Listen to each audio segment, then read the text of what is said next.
almost like animal abuse in a way. Yeah, it is. Was the snake like dead? No, it was alive. What? Dude, that makes it even worse, dude.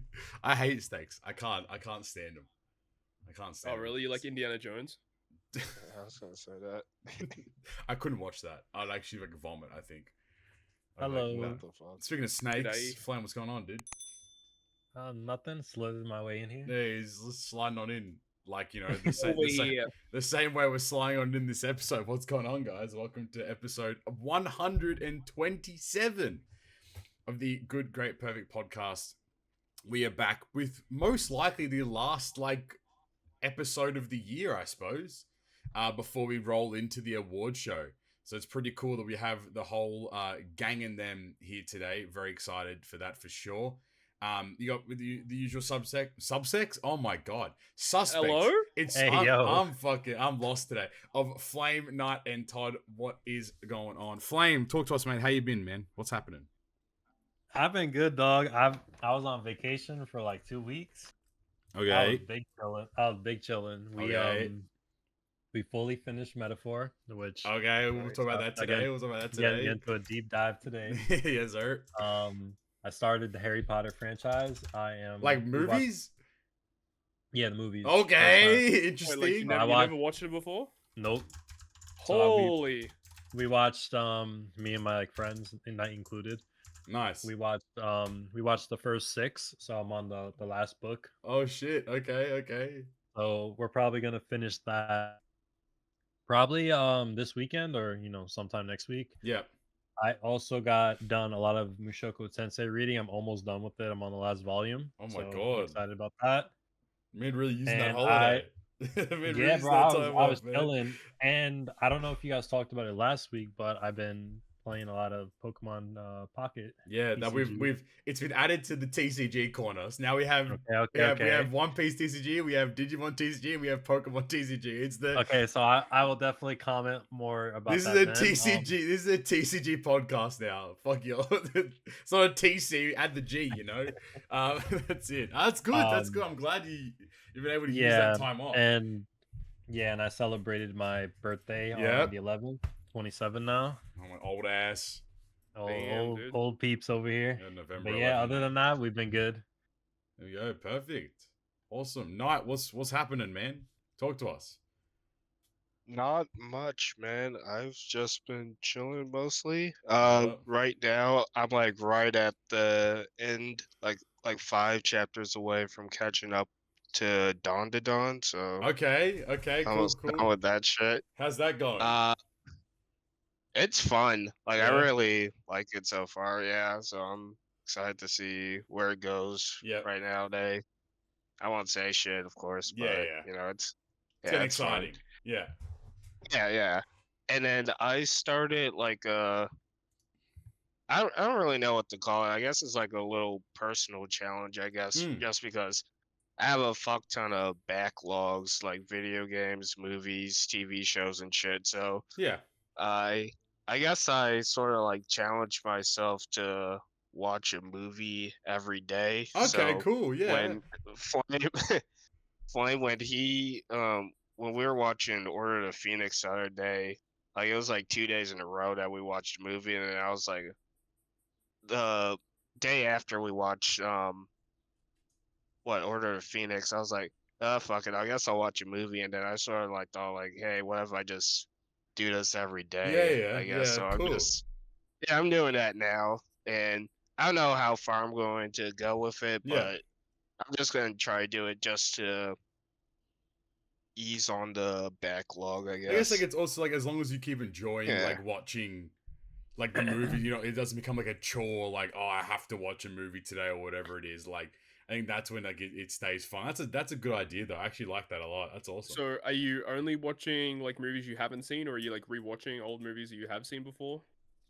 I'm trying to just do ones that I haven't seen before, but I've seen like all of Harry Potter before, so but I mean I don't mind like watching like stuff that I've already seen, so I do plan like on movies that like I just want to do like a rewatch of my like add it to the list, like just something fun, like just like mix it up. But I'm just trying to mostly just work on like backlog movies, I guess. So I was trying to say have you watched anything like crazy good recently? No, the only like really good one so far that I watched was Black Swan. The Natalie Portman movie. Yeah. 2002. Yeah, it's kind of cool. It's like a ballerina movie, but it's like sort of like dark. It's like a psychological like horror sort of thing, but it's with ballerinas. So it was pretty fun. I like it. That's an interesting point. Like, because you mentioned like you wouldn't mind like going back to watch movies you've seen before. Like, are there movies that any of you guys like or like don't have any mind rewatching, like that you absolutely love? Like, are there any of those movies? King Kong. Really? Interesting. Like the old. That's cool. One, like That's cool as fuck. That's cool as fuck. That's a good question. I think I've mentioned like a million times. Yeah, I think like my favorite movie I think is like Silver Linings Playbook. I think I could watch like 100. I could watch that over and over again. Like it's just a never even heard of that. It's a really good movie. I like it's like Jennifer Lawrence and what's his name? Bradley Cooper. Yes, that's the one. They're in so many movies together. They do really well. Yeah, it's a really awesome film. That or like La La Land, but then La La Land kind of gets depressing. So I probably shouldn't watch that a million times, but like it's also really, really good too. So I think those two films for sure for me. My man Nye on a side quest right now. I know he actually is though. What about you, Todd? What would you rewatch, or what could you rewatch? I suppose. I'd probably say Interstellar is probably my favorite movie. I love that movie so much. Although I could definitely sit through just watching all of the Christopher Nolan Batman movies. Like I love them. They're so good. Like The Dark Knight. Oh man, that's a classic. He's right here in the call. I guess like, are you with this whole like backlog thing? Are you like tracking it anywhere using like what is it called? Like what's it called? Like Letterboxd? Letterboxd, yeah. Is the movie one, no. or you just kind of watching them to just watch them? I mean, I am like keeping track of like what I'm watching and stuff, but I'm not using like Letterboxd at the moment, but I might make an account. Yeah, I think it's just a good thing. I think like that. I always get apprehensive, like obviously with my anime list or like what are they called, Anni list these days, or like all that kind of stuff. Like you feel like you're doing it for like the number, but I think it's more for me to be like, oh shit, I've like to kind of keep track of stuff. I think Letterboxd does a really good job of like making it. I had a Letterboxd account. Yeah, I think Letterboxd is sick just for like movies and stuff. But obviously my anime list is like goated for obviously anime and stuff like that too. But yeah, it's good. That's awesome. That's a great little challenge. I think you'll have to update us again on how things go and how many movies you end up consuming by the end of the month, or I suppose I think it'd be good to hear that. Todd, what's happening? What's going on? Been pretty chill. Not too much going on. I got food poisoning the other day, which was fun from homemade food, nonetheless, which was great. Shout out to hot dogs. Great. So that was fun. I have recently started watching a couple of TV series. Okay. So I was like scrolling through and like I was mainly just looking through some YouTube shorts. You know how sometimes you're just like in the bathroom for a while, you're on YouTube shorts or TikTok, and you're just there for a little too long. You were it was before the food poisoning. Okay, I was gonna say you were there plenty of time. I was scrolling through some YouTube shorts and I saw a clip from Dexter, the TV series, and I was like, oh yeah, this looks kind of fun actually. So I started watching Dexter, and now I'm on like the start of season 4. Absolutely just blasted through it. Yeah, okay. So that's been a lot of fun actually. I know that a lot of people kind of dig Dexter, but I've seen mixed things on Dexter, but so far I think it's pretty good. And then I also just started watching like the other day because I was also found it on YouTube Shorts. I was like scrolling through and I saw Ted Lasso. I'm like, oh, this is kind of funny. Yep. Started watching Ted Lasso. I'm like nearing the end of the first season of that. So those have been pretty fun actually. So yeah, but aside from watching some series and doing stuff, no, it's been pretty chill, man. Pretty chill. Very good. So you Pappingtons? Yeah, what's going on, man? Same old stuff. Just working away, doing that kind of fun stuff, trying to survive the real world, I suppose, which has always been good. Yeah, nothing exciting. Like, I have a lot of things on my to-do list. I'm just not doing any of them, which is like, oh yeah, nice, which is like, which is like so bad. But it's just like, fuck, man. Like I know I need to get to stuff. Like I have to get my car service. I have to buy a bunch of suits for work, and I have to like redo a bunch of like my home office setup because all my my keyboard barely works anymore. My mouse does. Like that's all fucking covered to Bro, it. you need to get your peripherals. I know I'm struggling, man. So do you get your suits tailored? Yes, depending on how expensive I want to go. If it's just like a cheap and nasty, then I'll just go buy it from the store. But if it's like for a big occasion, or I need it for like a more important thing, then I'll go get it tailored. Okay. Yeah. But yeah, like that's pretty much it for the most part. And also, like the award show struggles has been real. Shout out to Tony and Mr. J for all the support with all the entry, and obviously Ryoiin for all the executive producing he does as well. So we're looking forward to that coming very, very soon. A little sneak peek for everyone, I suppose, is for those listening, the award show voting should, depending on if we release it earlier or not, but should at the latest commence on the 29th of November PST time, or the 30th of November JST/AEST time. So that's a little sneak peek for everyone. We look forward to another award show, another sneak peek. I believe we have committed to 16 categories, so a lot lighter than usual, which I think gives us a little bit more time to riff on the categories and then the nominees, and have a bit more to conversate about, and probably gives us a lot of time at the very end of the show to do like a massive end of year Q&A. I think that'd be kind of fun as well with the live stream. We will be live streamed, but obviously stay looking at our socials for that.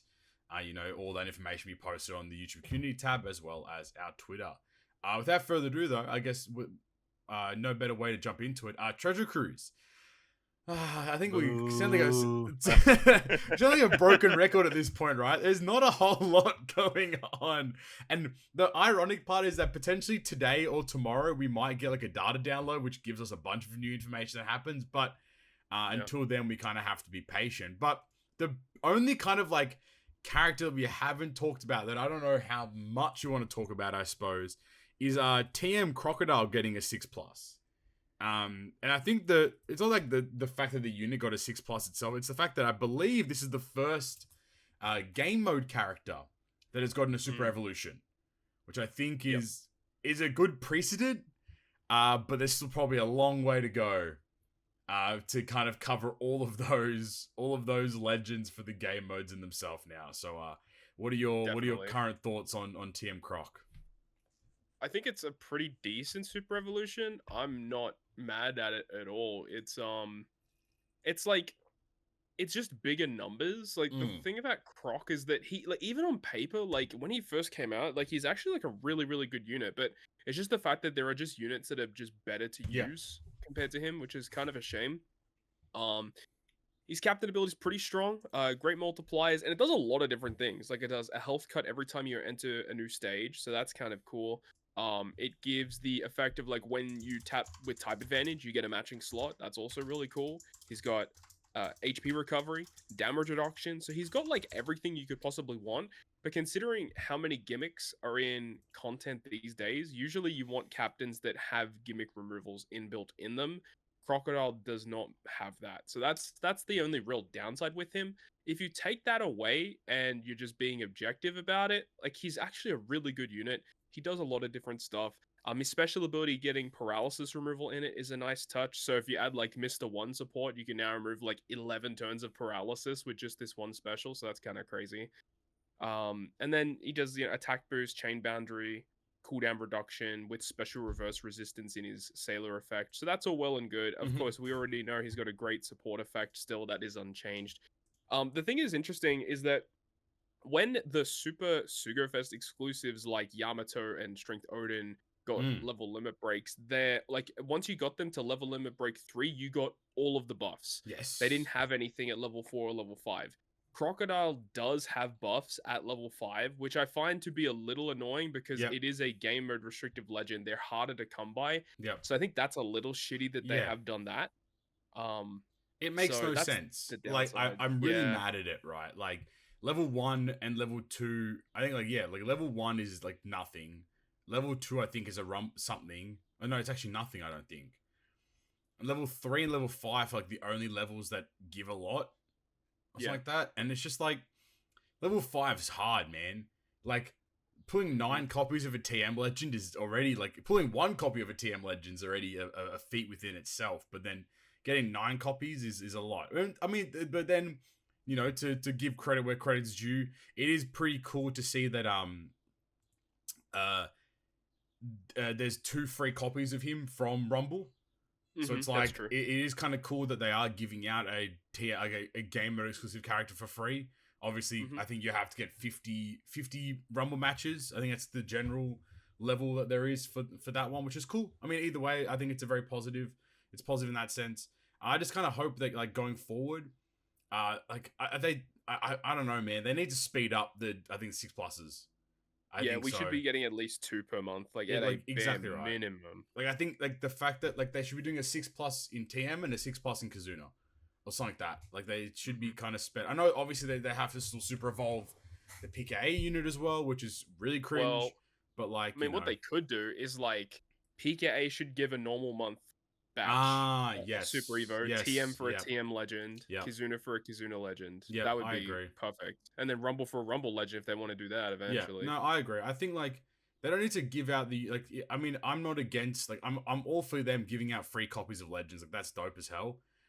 But, like, I think at the same time, like, we still have, like, I mean, like, I'm looking at the list again. Like, the first unit that isn't super evolved is Luffy Law. And then all those dual units during that, like, that era of, like, Vivi Becca, Saba Koala, V1 Shirashiri, V1 Kaido, V3 Kuzan, who I guess technically is a Rumble Legend now.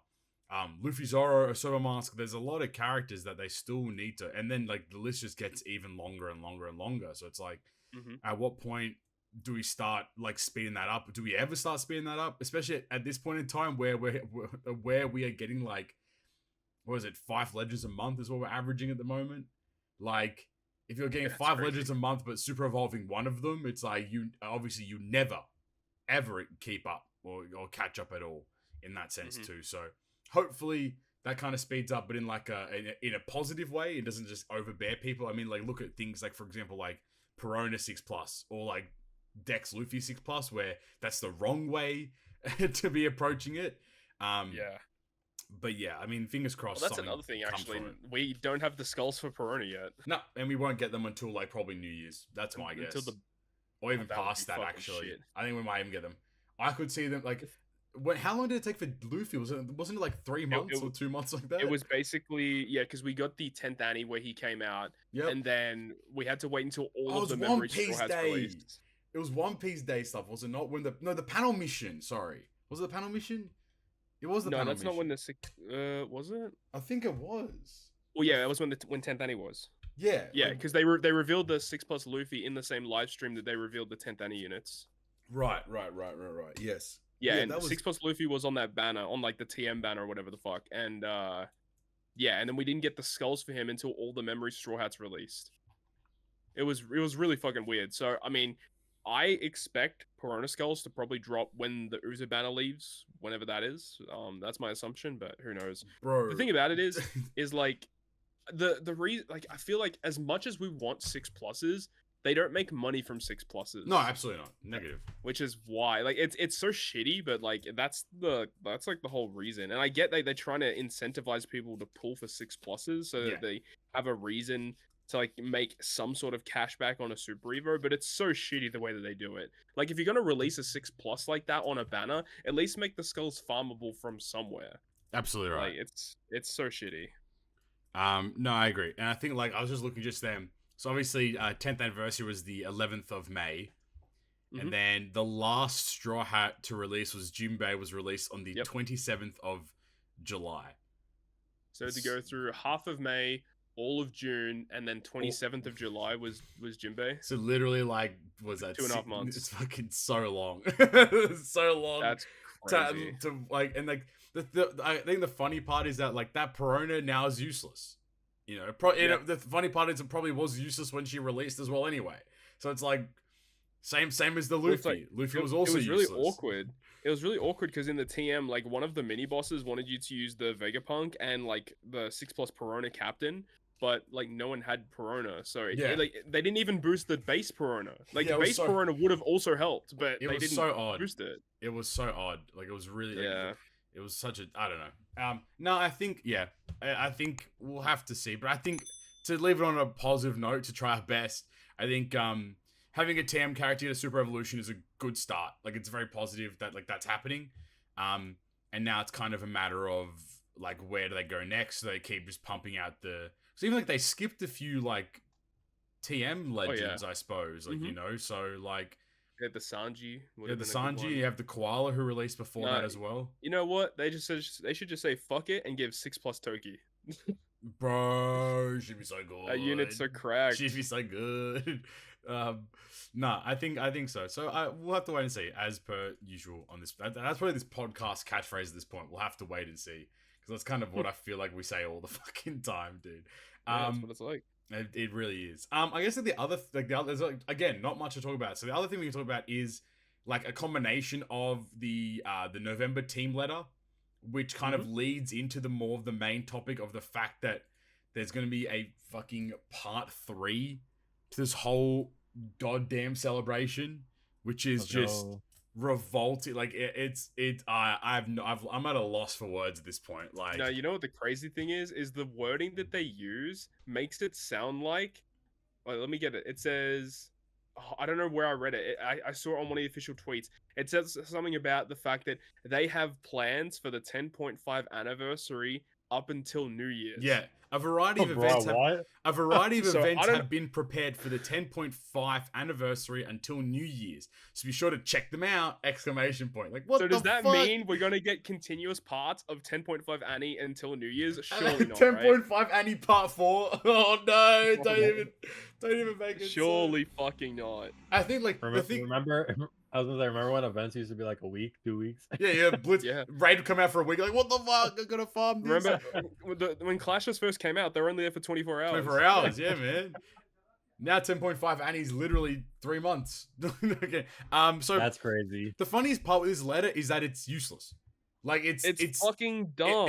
And the thing is, like, I've given them so much credit in recent time because, like, them releasing these letters on them, they've actually been very, very consistent with the letters. Like, if you go look at them, they've had them since, like, April 18th, May 7th, May 27th, June 27th, July 25th, August, September, October, and November. So every month they've released one, and it's been good because every month they've actually provided something of value, where it's like, this is probably the first time we haven't had a version update in one of the letters. Usually, like, they announce some sort of update to the game, whereas this one was just like, hey, we're just going to regurgitate everything that happened in version 14.1 or whatever, I think it was 14.2, sorry, that came out, and it was useless, absolutely useless, which is kind of shitty.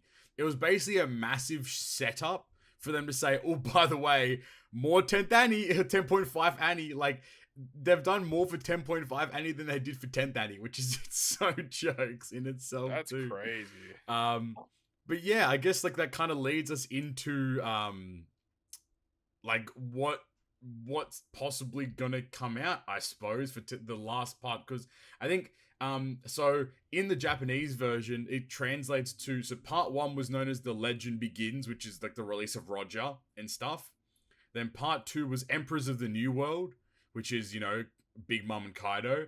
And then part 3 is Era of the Strongest, is what it's translated to. So I guess that kind of, I think a lot of people are saying another Luffy coming out, which is like, fucking hell, dude, not another Luffy. If you go one by one, I mean, if you go from Roger into, like, the Emperors during Wano, and then you go to what's after that, I mean, it has to be Luffy, right? It's probably a Luffy Zora, right? I mean, like, they could do like a Luffy and then Zoro Sanji, kind of like a Roger Rayleigh Gaban type beat, I suppose. Yeah, they definitely with could. Captain, with this like, I'm gonna be honest with you, Captain Switch is a cool mechanic, but I'm really tired of it. Like, you've released like 6 units that have, like, I just don't care anymore, you know? Like, it's like, all right, like, we get it, dude. No worries, man. I think it's gonna be a Luffy Zoro Sanji. I think so, or at least a Luffy of some kind. But then, do you think that they do like the Roger style, where it's just one legend and then, like, because Roger released by himself, right? There was no other legends that released around him. I think it was, yeah, it was just Roger Rayleigh Gaban. I guess they could do the same. Who knows? And they could do the same with just the Luffy, but, like, it kind of feels weird because then what the fuck is New Year's? What else? Like what else? If it's not Luffy Zoro or Luffy Zoro Sanji, like what could it even be at this point? Like I feel like if you're moving on from Roger then to Kaido and then Big Mom, like, and you got to think that if they're doing a part 3, it can't be any character that's been in the first 2 parts. So it's not going to be Whitebeard, Odin, Garp, Sengoku, Teach, Shanks. It can't be any of those. So, I mean, Luffy is like the only one that makes sense, unless if they go like off the wall, fucking weird shit like Shiki or something like that. I don't know. I mean, that'd be fun at least, but I mean, like, it'd be different. I'm pretty like sure it's gonna be a Luffy, and I'm pretty confident it's gonna be the exact same Roger Rayleigh Gaban setup, but like Luffy, Zoro, Sanji. And then it's gonna be like a captain shift mechanic style unit. I wouldn't be shocked if they had EX. It's just crazy that we're just coming off of the celebration with like Luffy versus Kaido and Shanks versus Kid and Blackbeard. And we're just repeating those characters again. Like it's just come on, bro. Like literally, 8th to the 10th was Luffy versus Kaido, and then you had Blackbeard versus Law, and then you had Shanks versus Kid, and then we're going back here. We're like, okay, and then obviously for 10th anniversary we had Roger, and then for 10.5 anniversary we have Roger, and then for One Piece Day we had Kaido, and One Piece Day we have Kaido. And then, actually, to be fair, the only thing that's kind of new is the Big Mom Katakuri. I don't recall when the last Big Mom... was New Year's. Was it New Year's last Big Mom? It was the one during Gear 5 celebration, the Dex one. Really? That's the last came out one? with Law and Kid doing it. Oh my god, that's so long ago. It feels so long ago. It's the 25th of the 8th, 2023. Okay. Yep. When was the last Slam Jam? That was since quick. An oven. Oh, Katakuri and Oven. Fuck, I forgot that unit existed. Yeah, that unit doesn't exist. Let's be real. The 27th of October. Okay, so a year. Just over a year since the last Katakuri unit, and then over a year since the last Big Mom unit. So I guess that's fine. I'm not mad at that at all. I mean, if they didn't do a Luffy, like what would actually be a good There's choice? Nothing. Like, who else is known in the era of the what's it called? The era of the strongest? I mean, what if they did like Navy? Like, what if they did a Sakazuki and Borsalino and Isho? See, I'm so down for that because at least it's something a bit different. Potentially, you know. But like, you have a Luffy on 10th Annie. You have a Luffy on One Piece Day. You're gonna have a Luffy on 10.5 Annie. Like, it's not like everyone sits there and is like, oh, but it's like a One Piece game. It has, we get that, but it's like each of these Luffys cannibalizes the other, which sounds kind of grotesque. But it's like, yeah, it does. You can't use each Luffy, so it's like when you get another one, it's like, okay, cool. Now I can't use the Int one. Now, and case in point, look at the most recent Grand Party. They just said, fuck you, Int and Psy Luffy. Like, they just cut them. But then the Quick Luffy popped up. So it's just like, you know, it's like Dex Kaido went crazy. You know, Dex Kaido as well. It's like, so like, it's the same shit. So I don't know. I think it's weird. I think it's about time for a new Yamato. Shut up, lad. That's just wrong. That's incorrect. I disagree. Yo, hang on. Yamato came out 3 months ago. You freak. Hold up. What if they do for this part 3 Sabo and Dragon? That would be badass. I think they could do Dragon though, because they like the Vegapunk unit, like the young Vegapunk, kind of like leads into that. I could easily see like a Dragon or like a Rev Army unit, and then have like Koala be the PKA unit or something like that as well, like along those lines. I could definitely see that being the case. I'm not mad at that either. But what the fuck does Dragon do in the game? What does he do? He just stands there menacingly. That's it. He just has like aura or some shit. I don't know. Like, he does some weird shit. Yeah, I don't know. Cause like, I guess like that kind of leads me into like the other point, I suppose, is like, if they do that, then what does New Year's become? Yeah, I mean, that could go in so many different directions. New Year's could be Let's anything. be real though. It's probably Wano. Let's be 100%. real. Well, okay, so could be Egghead, but we're finally getting Hody V2. Let's go. I'm down. Era of the Strongest Hody, baby. Let's go. That's so true, because like the anime being on break is like kind of crazy. Like, we don't know where they're gonna go. So last year it was Roger Odin, V2 Yamato, and Zoro Sanji. which was kind of crazy. Roger Odin's a fucking stinker, isn't he? In hindsight, yes. I think at the time everyone was like, "This unit is fucking gas," but I think in hindsight, he did not age like fine wine. I will say that like I was not excited for dual Yamato at all, but that unit's one of the best legends of the game, dude. Yeah. And then so then the year before that we had Kaido Yamato, Tandem Nami, and then Final Tap Robin. Correct. Which was really good. And then the year before that, just trying to find it. Roger Whitebeard. Yeah, Roger Whitebeard and the Straw Hats. Yeah. Which is fucking, they're broken.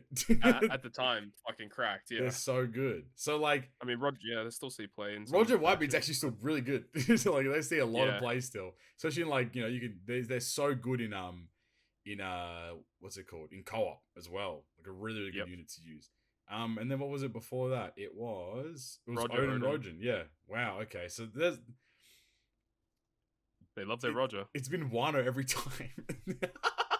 That's fucked, man. Wano's such a long ass arc. The last 3 years have just been Wano, dude.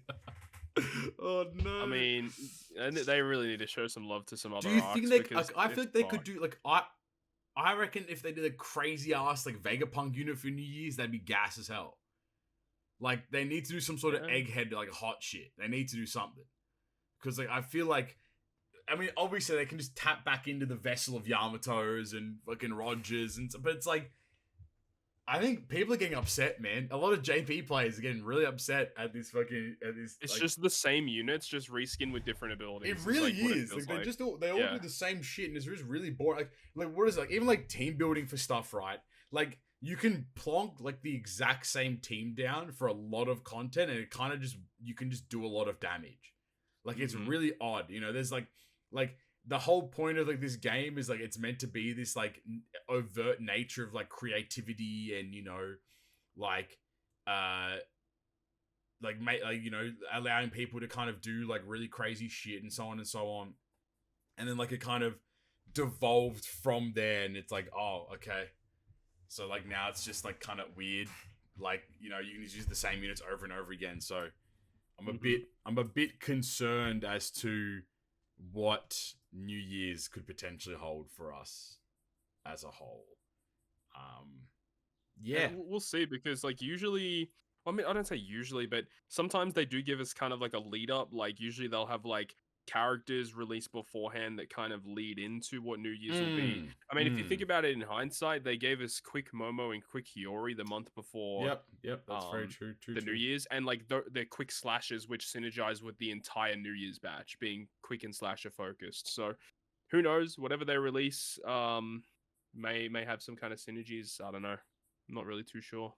No, you're 100% right, and I think that I think even this batch coming out is going to be a big indicator for like what's to come as well, because it's all just they're all gonna feed into each other to some capacity too. So I think it's like they released versus Blackbeard being like fully powerhouse focused, and then they released the Shiryu, who's fucking insane, and then they released this Kaido Big Mom batch, and it's all powerhouse focused, and like versus Blackbeard, man, he stays winning. He's insane. That unit is so good. Yeah, that unit is so good. Yeah, I think that's Treasure Cruise for today, which is kind of sad because it's like if this is the last episode of the year, we just fuck Treasure Cruise. I mean, but then to be fair though, like the award show will be all TC, so you know you guys can look forward to that. But I guess from there, before we, I obviously I want to talk about Metaphor, but Tom made a good point. The last year we did talk about the Game Awards, and we kind of went through all of like the categories. So I don't know if you guys want to run that back and do that again. Yeah, let's fucking run it. I do have to say you definitely missed the transition of talking about the OPTC awards to going to the video game awards. Oh, fucking! You know what? You should be hosting the show, not me, mate. Jesus Christ, that's a really good transition. All right, I guess we kind of speed run the categories for some of them, and then we'll just kind of go from there. Best esports team. If you don't vote T1, you should eat glue. That's a good start. Best esports athlete. If you don't vote Faker, same thing. Go eat glue. Hasn't he won it before? He's won it so many times. He's like a 5-time league world champion. He's the GOAT. He's crazy. Best esports game. You have Counter-Strike 2, Dota 2, League of Legends, Mobile Legends, Bang Bang, and Valorant. What? I've never heard of League. I've never heard of Mobile Legends Bang Bang. It's like a Chinese game. This category is so fucking dumb. It's literally the same games every year. I would not be shocked if Valorant won, but at the same time, I think the league finals was the most viewed esports like thing ever. Period. So I'd be kind of shocked. I always go for League with that. Cool. All right, next category. I've exited the award show. That's a great start, dude. Okay. Content creator. Fuck it. What a whack. What a whack lineup. Another category that probably doesn't Who the fuck? This is the game. Who the fuck put these people here? I voted for Queso. Yeah, I was gonna say Queso. He's the only one I know. Queso, Ilojuan, Tech Gamers. Who the fuck is Tech Gamers? Typical Gamer and Usada Pecora. Everyone knows Pecco. Everyone knows her mum, man. That's what I'm saying. Okay. I mean, Queso's the only like viable option here. Otherwise, I could care less. Queso is great. That's the whole point of the streamer awards. Queso. The streamer awards is like where you should be doing this stuff. Fuck, don't get this shit out of here, man. All right, why is there a category for most anticipated game? But anyway, it's just dumb because we already know who's gonna win this one. Death Stranding, yeah. So Death Stranding 2, Ghosts of Yorte, GTA 6, Metroid Prime 4, and Monster Hunter Worlds. Metroid Prime 4 won't release next year. They're gonna delay it again. I want to see how many people actually voted for Monster Hunter. That's what I want to see. Because who the fuck cares?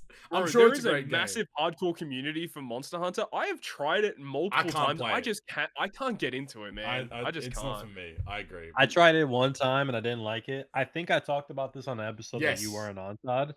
But dude, every show, every like event, like where it's like a PlayStation show, Xbox show, whatever, they show Monster Hunter every fucking show. I'm so tired of seeing it. True, it's so true. It's always there. I will say, Ghost of Yorte would be my personal pick. Yeah, I'm so pumped for that game. GTA 6 is gonna ruin my life. Now that it's gonna ruin a lot of people's. Now that I'm an adult, I can just buy it on release. We gotta record the podcast in GTA RP. Yo, that's such a sick idea, dude. That's a good idea.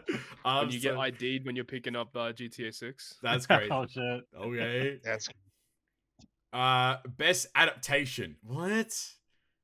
Arcane's just gonna win. Yeah. Arcane, Fallout, Knuckles, Like a Dragon, Yakuza, and then Tomb Raider. It's just me. We'll Arcane. Say, the Fallout series was actually pretty fun. That's good. But Arcane will be Arcane, 100%. Best multiplayer game. Black Ops 6, Helldivers 2, Super Mario Jamboree, Tekken 8, or Warhammer 40. I'm gonna keep it a buck. No one's voting for Warhammer 40k, man. It's just not happening, man. I think Helldivers is gonna win. I think so too. But bro, from what I've seen about Mario Party Jamboree, everyone's saying it's a really, really good Mario Party game. Like one of the first ones that they've released where it's actually like really good. But I think about time. Yeah, I know, that's what I'm saying. So but I think I agree with you. Helldivers had such a massive impact on the gaming community this year, where everyone's like, oh fuck, like it's actually this third person action game, shooting game is actually fun multiplayer. So I would pick Black Ops 6 for this one. I'm a big fan of it. I'm literally downloading. I just paused the download. All my friends finally convinced me to get it. I was like, fine, I'm in. On the PC Game Pass. So now I'm hopping in. Nice. All right. Why does it do that? Just head to the next category, you freak. Best this category should just not exist either. Best sport/racing game. Yeah, all these games are ass. All these games actually suck balls. It's the same games every fucking year. Honestly, give it to WWE. That's what I'm saying. That's what I voted for. That's what I'm saying. FIFA, bro. FIFA is the single-handedly worst. That's the worst FC/FIFA game they've released ever. Period. And I still have 150 hours in it. It's so bad. It is. Wait, why is it bad? It's just clunky. It's messy. The net code doesn't fucking work. There's delay in input. There's this thing called DDA, which is known as dynamic difficulty adjustment, where like in game your players will feel like shit, but then the next game they're amazing. because it just forces you to always like, oh, like my plays feel like shit. What am I gonna do? What if I open these packs and I get this new promo card? I'm gonna spend money. It's all just psychological shit. But the game is so abhorrent this year. Like, it's so bad. So I hope WWE wins. That's what I'm saying. You know what? Fuck it. Top spin, baby. Top spin, baby. Alright. Best sim/strategy game. I've heard of none of these. I've heard of Frostpunk. I don't know any of these games. I voted for Unicorn Overlord because the Atlas game. Yeah, I respect it. I've heard of Frostpunk. Frostpunk's a good game. What the fuck is Kunitsugami Path of the Goddess? Never heard of it. Mana Lords, mate. Aether Mature, fucking Civ 6, mate. Just put it back again. That's some Chad shit. Best family. Not even best family game. Just best family in it. Fucking idiots. Astrobot, Princess Peach Showtime, Super Mario Jamboree, The Legend of Zelda Echoes of Wisdom, or The Plucky Squire. It's going to be Astrobot, but I still think Mario Party will get a shout. I think I voted for Astrobot, but I could see Mario Party winning. Yeah. Yeah, this is a close category, actually. There's actually a lot. I suppose the Princess Peach game was also really good, too, from what I was told. And then the Legend of Zelda it was also really, really good as well. So it's like, yeah, which is kind of sick. All right, next one. Best fighting game. Dragon Ball Sparking Zero, Grand Blue, Fantasy versus Rising. What the fuck?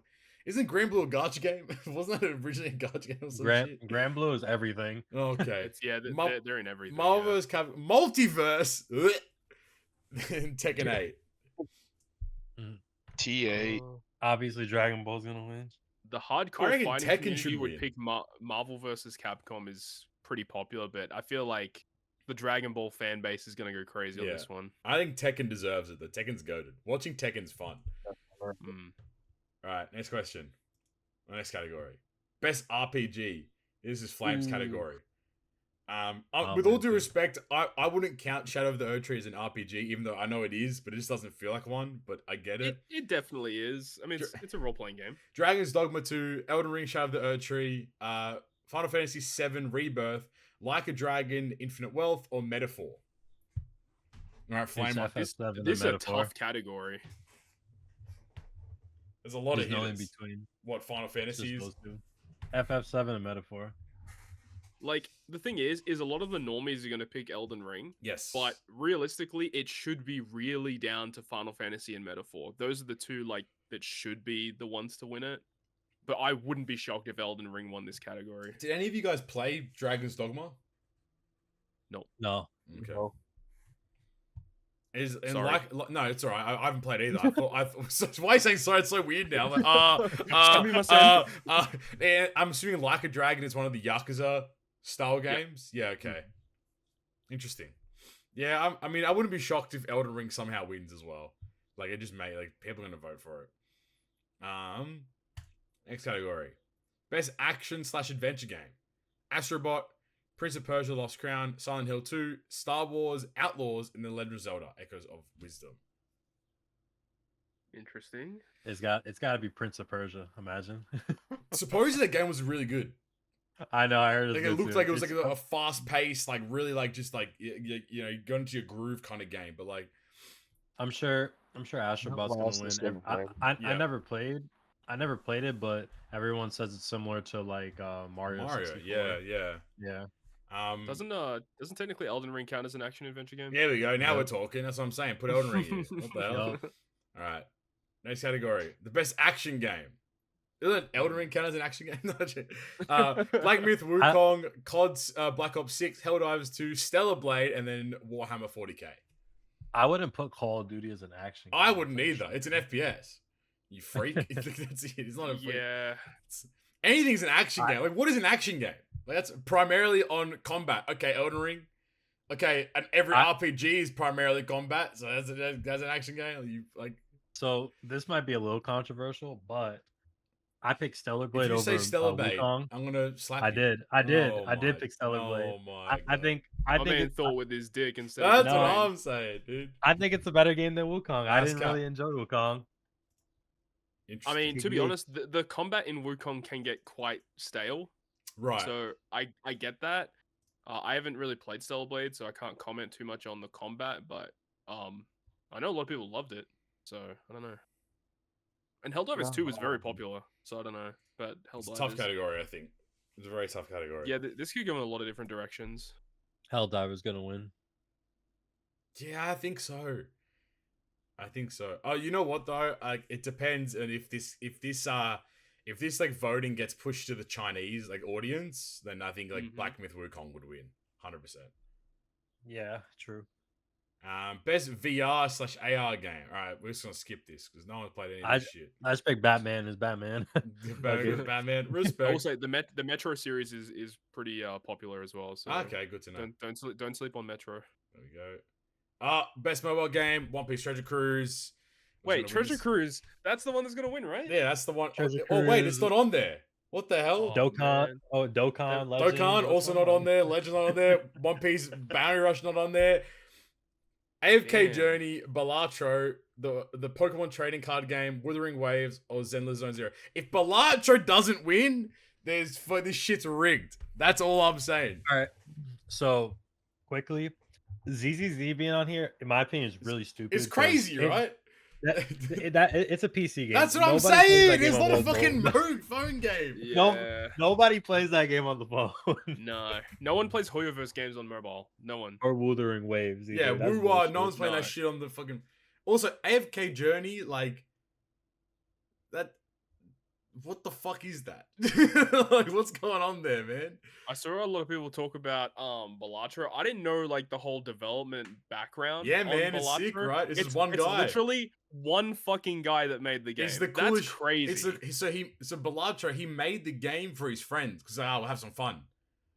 And then this guy, my favorite YouTuber, Northern Lion, he like picked it up in the beta. And no one knew about it. Everyone was like, "What the fuck? This is gas." But he stopped playing the beta or whatever because he's like, "It's too good. I don't want to ruin it." And also, the developer asked him to stop playing because he's like, "You're making it look too easy." So he stopped playing. And then the full game came out, and it's just a now that it's on mobile, it's a wrap. Like I recommend like trying it because it's just fun. It's so fun. Quick side note. I guess a little spoiler alert, I guess. Yeah. That Balatro is nominated for Game of the Year. Yeah. This is the first time there was a Game of the Year candidate I'd never heard of. I've never heard of Balatro until this voting game. Go look up Northern Line playing Balatro, and then you'll understand how like fucking gas it gets. Like it's just it's so Balatro is really fun. Like you'll like now that it's on phone again, yeah. Like it's just like it's a handy game just to play. Kind of jump in there. One of those games, like easy to learn, hard to master. Yeah, it's a roguelite. Every run's different, or they have like a bunch of different decks where like they kind of present the cards differently, and there's different cards, and the jokers add score and do different things, and then you have like tarot cards and this and then that, and like it just you can build some crazy runs where you're getting like so many points and you're beating the bosses and all that kind of stuff. It's just really good, really well made game, like really well made. It's kind of like better Solitaire. Kind of. Yeah, it's not solitaire because it's poker focused, but it's like you're not really playing against, and it's not like an action game or anything like that. It's just like a tabletop card game. Yep. But you're just trying to complete objectives and get as many points as possible. The bosses are it's scores. Really chill. It's the whole point of like the boss is that you want to hit a certain score, and that's it really. So it's kind of cool. All right. And then the TCG Pocket being on there, that'll get a lot of votes. I wouldn't be surprised. I voted for that.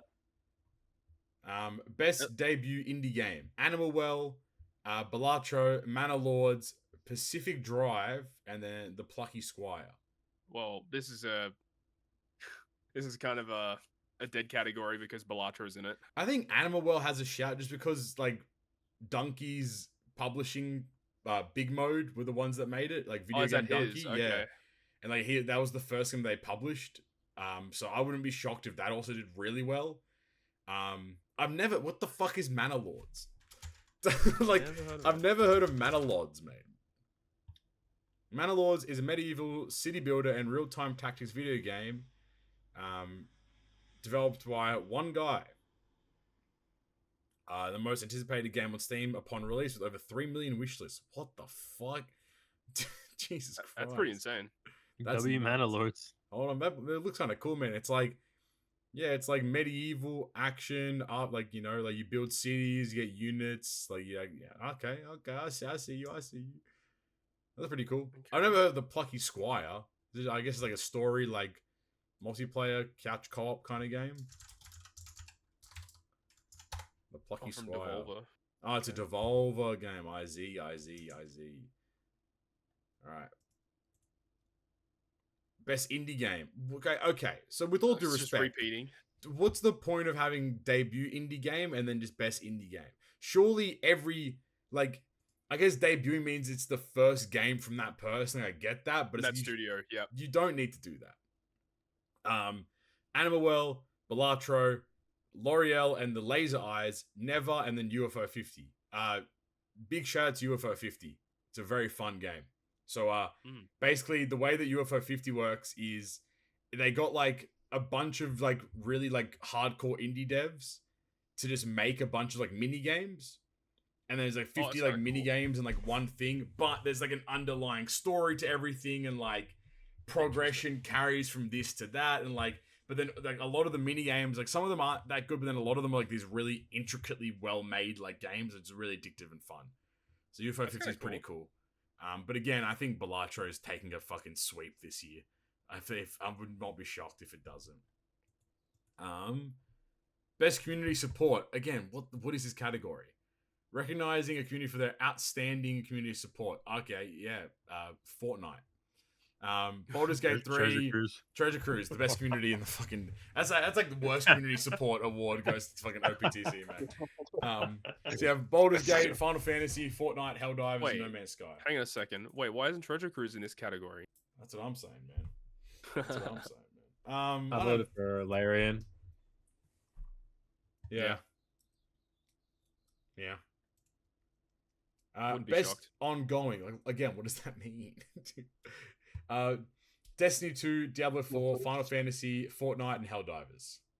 Now, this is the category that I think Elden Ring should have been in for their DLC. Okay, I agree. Do they have a category for DLC? Nope. DLC is considered a game now. Like, that's it. Which is the really funny part of this, and we'll get to it in a little bit. That's the controversy with everything. I guess... I think Diablo 4 has a little bit of a chance because their recent update was pretty insane, actually. So yeah, okay, that's good. I'm playing it now, actually. There you go. Damn, okay. Games for impact. Quick shot. I voted for Destiny on that. Okay. Games for impact. I don't know any of these. I'll be honest with you.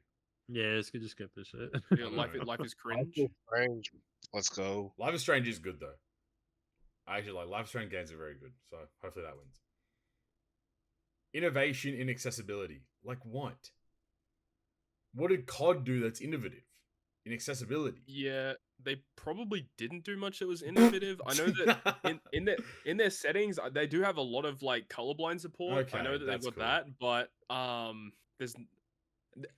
there's not a lot. Like it's nothing innovative, I'll say. What did Diablo do? Diablo's the most confusing game of all time. God. What did any of these games do? Like, I'm sure there's reasons for them of course, yeah. I don't know what they are. It would be cool. Shout out to everyone that uses them. 100%, I agree. But it'd be cool, like, if I clicked on the nominee, it would tell me, like, what it is. Right. Yeah. As opposed, because, like, the other categories, it makes sense. But for something like this, as a user voting, I want to know what these games did to kind of warrant it. But yeah, I agree. Accessibility for all is very positive. So happy days. Best performance. Ooh. Brianna White from Final Fantasy VII Rebirth. Hannah Tell from Life is Strange. Humbly Gonzalez from Star Wars. Luke Roberts from Silent Hill. And Melania Jorgenez from, I don't even know, Senua's Saga, Hellblade 2. I don't know any of these, so... I voted for Final Brianna Fantasy. White. That's that's the voice actress of Aerith. Yep. She's very good. Okay, I see. I've watched a lot of videos of Silent Hill 2, and the the Luke Roberts does a really good job in Silent Hill 2. Okay. And I know that they put a lot of effort into Hellblade 2's development, and I know that actress did a really good job with her performance. Okay. Can't say too much about the second and third actresses, but yeah. This is a tough category, but I feel like just due to the popularity of Final Fantasy, that Brianna's probably going to win. Is Luke Roberts James? Yeah. And okay. Yeah, he was good. I played through Silent Hill. Yeah, he was a good voice actor. There you go. All right. Best audio. Astrobot. What? Black Ops 6. Yeah, Black Ops 6. It's a fucking enemy. Get the fucking enemy. Like, that's what it is, mate. Final Fantasy 7, Senua's Saga, Hellblade 2, and then Silent Hill 2. Final Fantasy 7 Rebirth for audio design. What? I mean, are they talking about the music, or is music a separate category? Recognizing the best in-game audio and sound design. I think there's a music one. I might be wrong. Because if there's a music one, it should be in that category. For audio design, talking about like the game audio itself, that's a weird choice. I picked it just because. Yeah, a lot of it probably in the exact same boat. Yeah, here you go. I think best score in music: Astrobot, Final Fantasy 7, Metaphor, Silent Hill, Stellar Blade. Or Metaphor probably has some good tracks, right? All right, so I'm gonna touch on this when we talk about it. Metaphor has good music, but they don't. There's not a lot of tracks. That's the problem. So there's a lot of parts in Metaphor where they just keep reusing the same soundtrack. Right. And not that it's bad, but it's like, bro, it's a 100-hour game. Like I heard this shit like 90 times. So I haven't played Astrobot. I'm sure it has good music, but this one is between FF7 and Silent Hill 2, because Silent Hill 2 has really good music too. Yeah, it does. I mentioned that like when I broke it down in the other episode, that there was a lot of times in Silent Hill where the music was just going so crazy that it upped the ambiance of like what was going on, and like nothing was even happening. Like no shit happened for like 20 minutes, but I was still scared. But FF7 god tier music, that shit was peak. I will say though, I haven't played Stellar Blade, but the company Shift Up, that was the same company that made Destiny Child, the Gacha game, and the music in Destiny Child popped the fuck off. So I would not be shocked if Stellar Blade has some dope tracks. Stellar Blade does have dope tracks. I can attest to it. They're fire as fuck. All right. So best art direction: Astrobot, Black Myth Wukong, Elden Ring, Metaphor, Never. I picked Metaphor. I really love the art in that game, especially the character portraits. They did a crazy job with those. I feel like Black Myth should win this one. Like the physics that they had in that game were kind of crazy, to be honest. Like that they did such a good job with their game. Just the technical achievement as the category. Yeah, it does bring it. Yeah, absolutely. They did such a good job with that game, just technically speaking. Obviously it has its issues, but it's pretty awesome. Yep. Best narrative: Final Fantasy, Like Dragon, Metaphor, Senua's Saga, Silent Hill 2. A remake as best narrative. Okay. FF7. Great. Yeah. Best narrative. Best game direction. Nothing original. To be fair, Silent Hill 2 is here too. Yeah. True. Yep. So I mean, I feel bad voting for a remake for best narrative, but I mean, peak. Yeah, but how do you feel about best game direction having all of the fucking wrong-uns, mate? Astrobot, Balatro, Black Myth Wukong, Elden Ring, Final Fantasy, and then Metaphor. So a remake, a DLC, fucking. Can you really give Balatro best game direction? Number go up, me happy. That's the game direction. That's so weird. Final Fantasy is pretty good for game direction, I would say. So here's the thing I have to say about Final Fantasy is, even though it's a remake, the remake itself is so different than the original game. Like there's so many things that are happening in the remake that literally aren't a part of the original story. So many like game mechanics, or even if they are the same, the way that they're portrayed, like it's different. Exactly. They do it slightly different. Yeah. But Final Fantasy 7 is the perfect like iteration of a remake. It's honestly, it's a completely different game. The Silent Hill 2 would be more accustomed to like a remake because that game is morally similar. FF7, that's its own breed. That shit's its own game. Yeah. So interesting. Okay. All right. We're getting close, I think. No, never mind. We're literally there. Game of the year. Astrobot, it's the same fucking nominees as the other one. Game of the Year, Astrobot, Balatro, Black Myth Wukong, Elden Ring, Final Fantasy, or Metaphor. All right, so let's just Balatro, baby! Let's go, baby! Let's get to the elephant. Why the fuck is Elden Ring on here? That's the let's look at the controversy now. Saying. Like the whole, I think they mentioned something about like them putting out like an active statement on their website. It's like we consider like remakes and DLC games or some shit, and I'm like remasters as well, and remasters, and it's like I don't think you should though. Like there should be there should be categories for best DLC, best remake or remaster, and that's where you should put shit in there. But like someone made a point for Elden Ring, you literally have to play like 70% of the base game to get to the DLC. Yeah. Yep. Yeah. Like that's dumb that is true.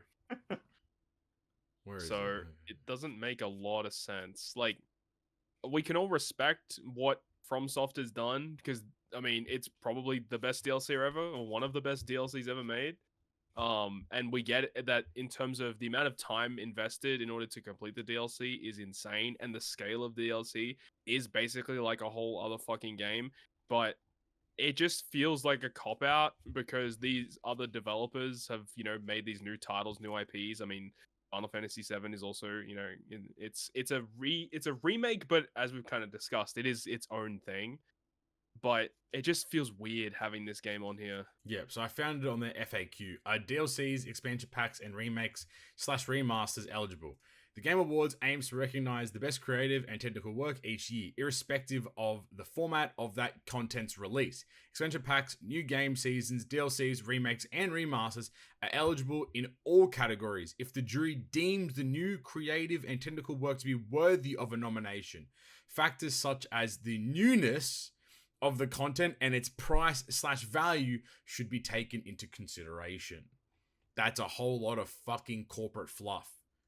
Cool. So why can't they just make a best expansion category? Literally, they should have a best. Like I said, best or expansion. Put Elden Ring in best ongoing game. Like, but even things like best, if they're bringing out best season, right? Like that's where you could put things like Fortnite chapters or COD seasons or like that kind of stuff, right? Like I don't think people are gonna be mad at more categories, but it's like having like a remake, a remaster, fucking, a DLC, all are just scattered around. Makes no sense. It's also funny how a winner's selected. Winners are determined by a blended vote between the voting jury and the public fan voting. I don't know if you guys have seen. I don't know if you guys have seen the numbers, but do you guys want to guess the percentage breakdown between the voting jury and the fan voting? I haven't seen it, but I think isn't the fan voting only like 10% or something like that? What do you guys think? What do you guys think? What do you guys think? I was gonna say 70-30. To what? Like jury versus fan? 70 jury? Jury 70, yeah, fan 30. Knight, what do you think? 60-40. It is 90% jury, 10% fan. So, that's crazy. So it literally doesn't matter. Like it literally doesn't matter. It's like that's insane. Okay, and then here you go. To answer your question, why don't fans 100% select the winners?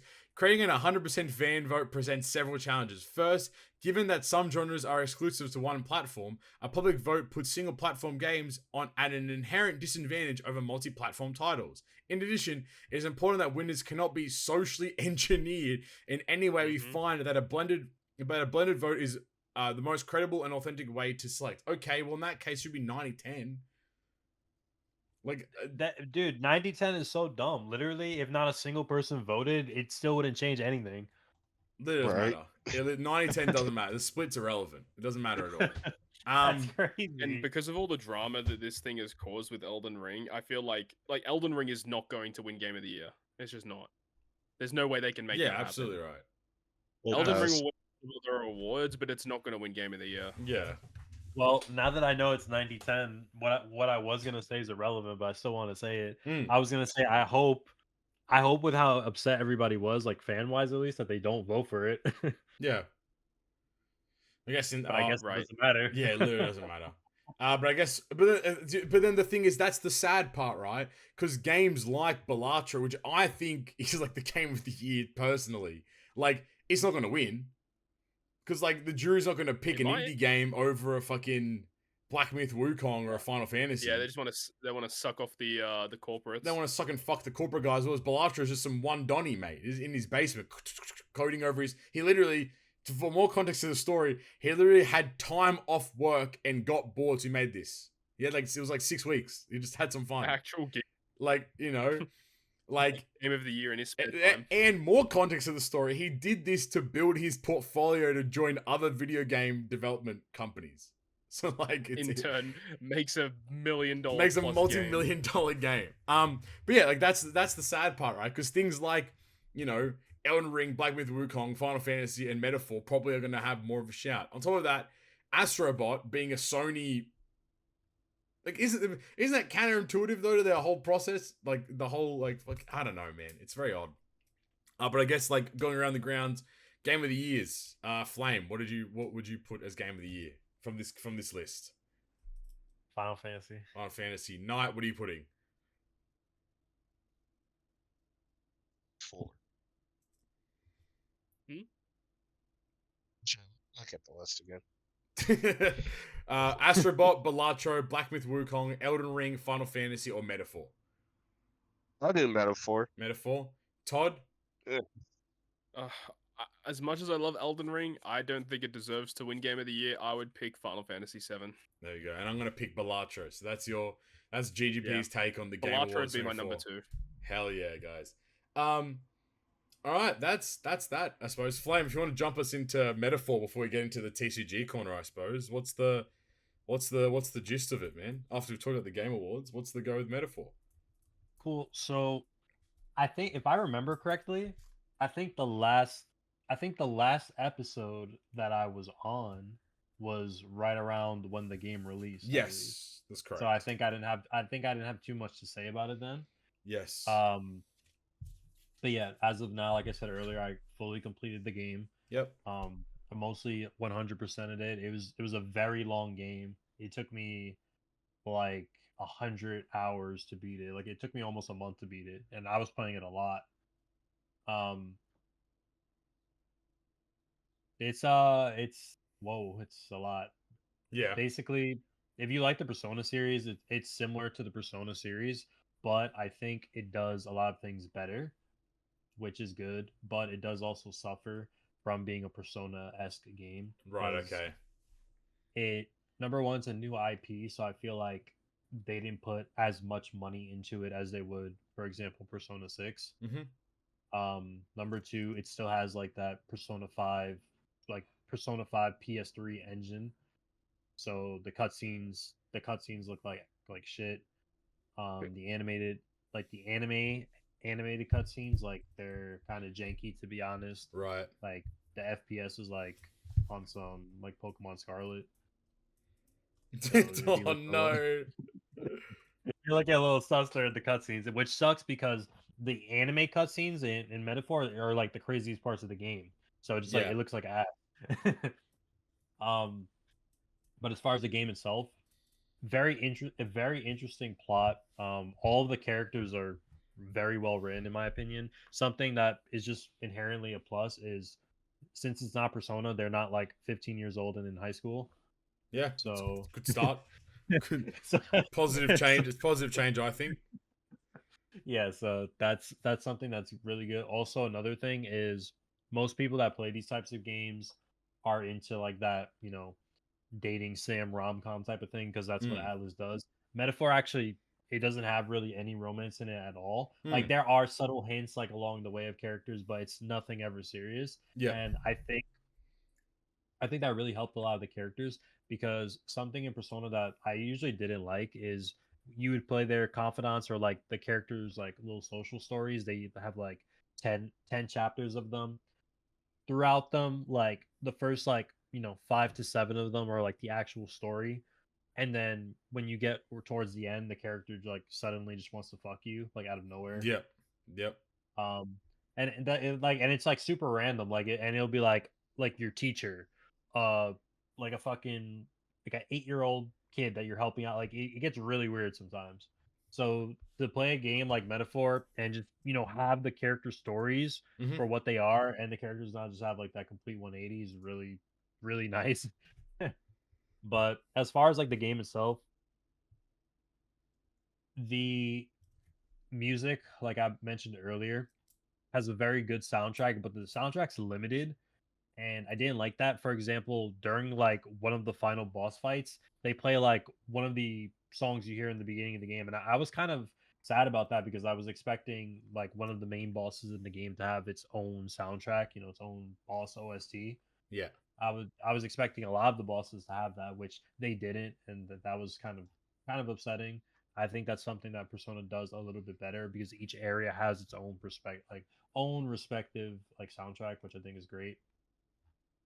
I actually really like the story. There are multiple endings, but it's kind of a thing like where there's the regular ending, then there is bad endings. Like if you pick the wrong dialogue, the game ends. But obviously people aren't gonna pick those. Yeah.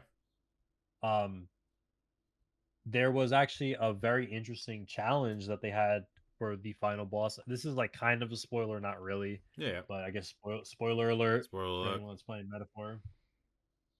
In the last area of the game, before you fight the final boss, there are like these like little towers, and they have like a little mini boss protecting them. If you break the towers and fight the mini boss, it actually weakens the final boss. If you don't do it, you fight like a juiced up version of the final boss, and you get a trophy for beating it. And oh my god, I did it! It was whoa! It was yeah. Whoa! Yeah, it was like I pulled up first turn, team wipe. It was over. What the fuck? I was getting hit. Yeah, like the boss hits like 10 times.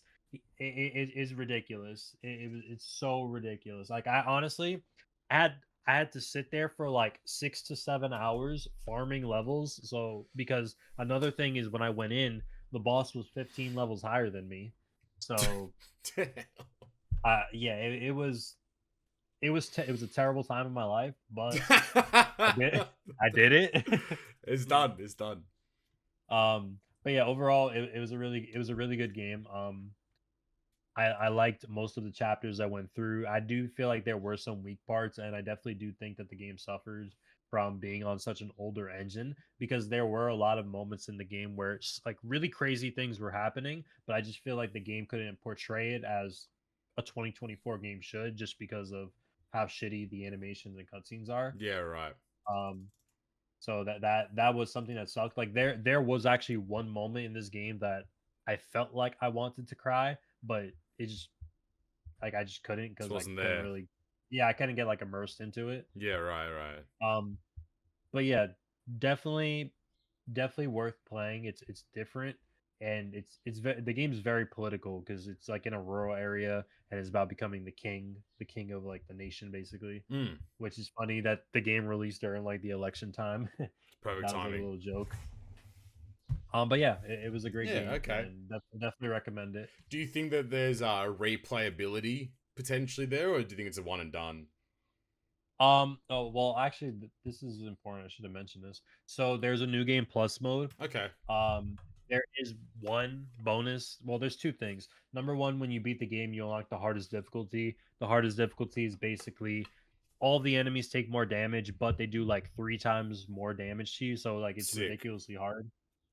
Number two is you unlock the super boss, which can only be fought in New Game Plus. The only thing is you can only fight the super boss. Well, actually, you could fight the super boss right when the game starts, but you don't. The personas in that game are called archetypes. Yep. You unlock them as you go. Okay. So it's kind of a thing like where you don't get the best ones really until like the end of the game. So you technically would have to replay the entire game to get all the archetypes, and then also the super boss is level 99. So you're gonna get one shot if you go in the beginning. So you would basically have to refarm literally everything. So I personally chose not to do it because I don't really want to waste another month of my life to fight a super boss. Oh, it sounds like our month every month, mate. Super bosses. Todd's having fun with that right now because it's Treasure Cruise, mate. So replayability wise, yeah, I guess if that's what you want to do, or if you want to try the harder difficulty, or if there's some things that you didn't get during the main game. Because another thing I didn't mention is this game follows a calendar system like the Persona games, so it's basically impossible to do everything in the game unless you're following a guide. Unfortunately, it's one of those types of games. Right. So yeah, there definitely is replayability if you want to definitely do everything. But other than that, like if you pretty much did everything in your first playthrough, like I did, for example, then no, not really. Okay, it's good to know. Interesting. What would you give it out of 10? I suppose to kind of wrap it up, put a bow on it. There are parts of me that wanted to give it a 10, but I couldn't personally. So I'd probably give it. It's like a 9.2. It's a very, very solid game. The flame seal of approval. That's the flame seal of approval. It's a 9.2. I agree. Cool, awesome, very, very good.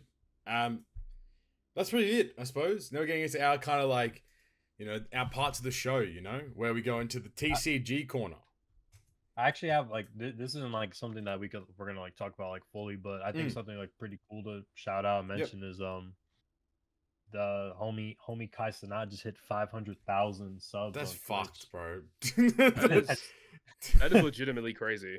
That's fucked, bro. And he's doing it till the end of November, so I think it's likely he'll get to 600,000. He's at 510 right now. That's so much money. That's so much money, dude. That's so much money, man. Holy fuck. Yeah, dude. that shit's insane. Also, another little side note: Kendrick Lamar dropped a surprise album. Yeah, that was fucked, by the way. That was kind of cooked. Crazy shit. That one was cooked. That one made no sense. Yeah, so that was in other news. that was the real world in other news. That was the cool. TCG corner. Yeah, back to TCG corner.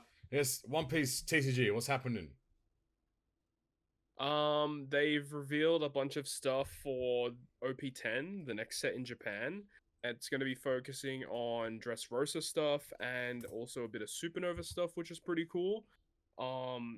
And they revealed the new manga rarity of the set is going to be... So they've got, like, event cards, which are kind of like spell cards or whatever. And this is going to be the first manga rare that's like one of those spell cards, an event card, which is crazy. So it's not a character this time. And it is of Divine Departure of Shanks. So that's pretty sick. But not really too much else is going on in the One Piece land. It's been pretty chill right now. The set... OP.09 comes out in English, the second anniversary set in early December, so we're looking forward to that. So, are you guys getting a case? We have a case ordered. According to everything on all the emails I've looked at right now, it is still coming. Haven't been cancelled, which is good.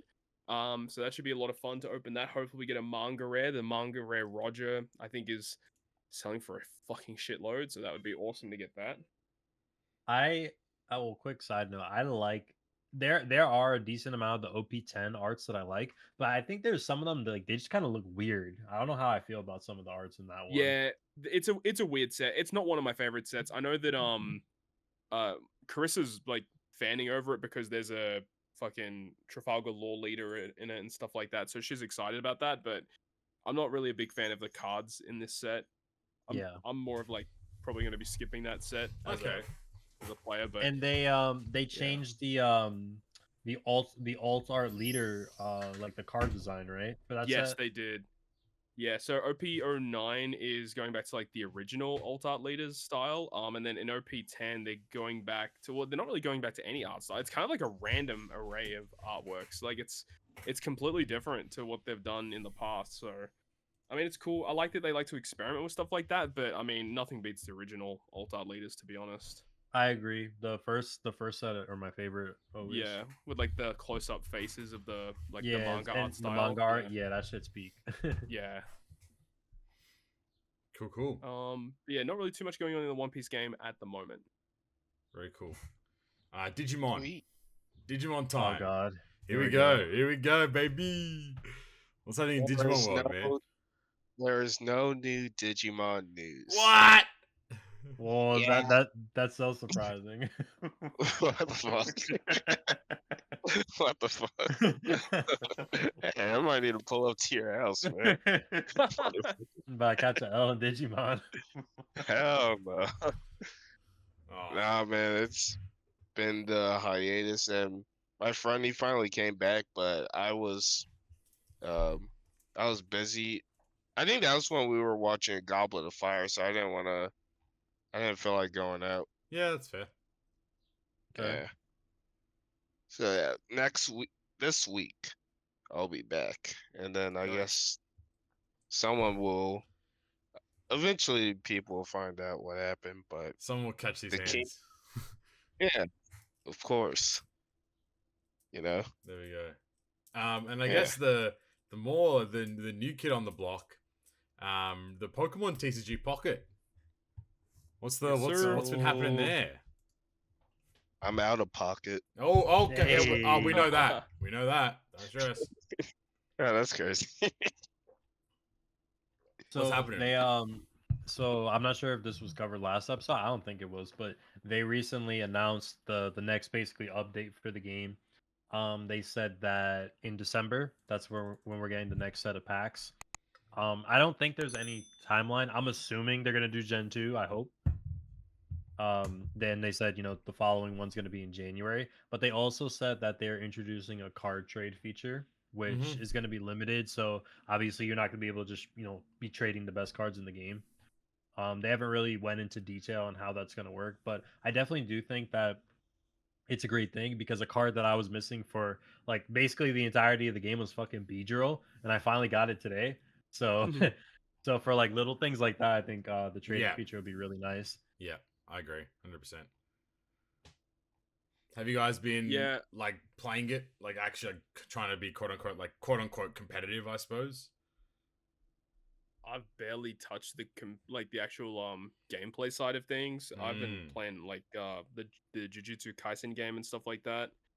I've barely touched it, but yeah, I've just mainly still just been collecting, doing the dailies as per usual.